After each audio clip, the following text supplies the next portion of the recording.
Hello everyone. तो आज हम बात करेंगे कुछ definitions of the factories act जो कि इम्पोर्टेंट है। तो पहली डेफिनेशन है फैक्ट्री, जो कि 2M के अंदर दे रखी है।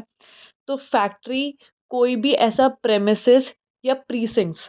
प्रेमिसेस होता है जो चार दीवारी होती है और प्रीसिंक्स होती है आउटसाइड द बाउंड्री। वहाँ पे अगर विद पावर अगर कोई काम हो रहा है तो वहाँ पे अगर 10 लोग भी होंगे तो उसे फैक्ट्री मान लिया जाएगा। और अगर किसी इस्टेब्लिशमेंट के अंदर अगर विदाउट पावर काम हो रहा है तो अगर वहाँ पे 20 बंदे भी होंगे या 20 वर्कर भी होंगे तो उस प्रॉपर्टी को फैक्ट्री मान लिया जाएगा। बेस्ट एग्जांपल है विद पावर के अंदर। अगर 10 वर्कर भी होंगे विद पावर, यहाँ पे प्लांट और मशीनरी की बात कर रहा है। जैसे कि आपको पता है, जैसे कि बीड़ी मेकिंग होती है। बीड़ी मेकिंग के अंदर सिर्फ एक पान के पत्ते को मेक करके बीड़ी बनाई जाती है, तो वहाँ पे कोई मशीनरी का यूज़ नहीं हो रहा।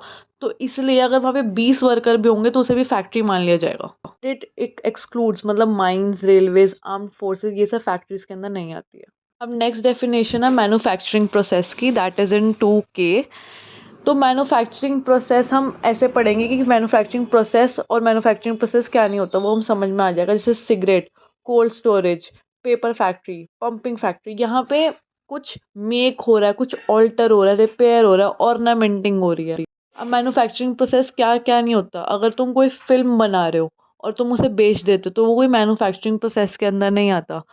अगर तुम्हारी कोई preliminary packing of raw material आ रही है या फिर फिनिश्ड गुड्स बल्क में नहीं आ रहा है तो ये सब कुछ मैन्युफैक्चरिंग प्रोसेस के अंदर डिफाइन नहीं होता। नेक्स्ट बात करते हैं 2L की, जिसमें वर्कर डिफाइंड है। तो वर्कर मींस कोई भी ऐसा पर्सन जो कि एम्प्लॉयड डायरेक्टली और थ्रू एजेंसी।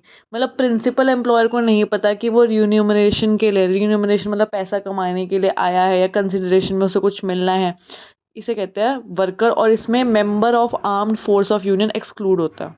लास्ट में ऑक्यूपायर। ऑक्यूपायर मतलब कोई भी एक ऐसा पर्सन जिसके पास पूरी पावर है फैक्ट्री को कंट्रोल करने की। इसमें एग्जांपल ले सकते हैं, अगर कोई फर्म है तो पार्टनर, अगर कोई कंपनी है तो डायरेक्टर, ये ऑक्यूपायर हो जाएंगे।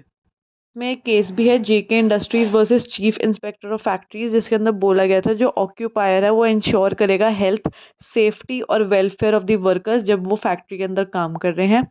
जो नेम ऑफ ऑक्यूपायर है वो चीफ इंस्पेक्टर ऑफ फैक्ट्रीज को इन्फॉर्म करा जाएगा। और जो ऑक्यूपायर है वो रिस्पॉन्सिबल भी होगा अगर कोई भी प्रोविजन ऑफ फैक्ट्रीज एक्ट को कंपेल नहीं किया जाता।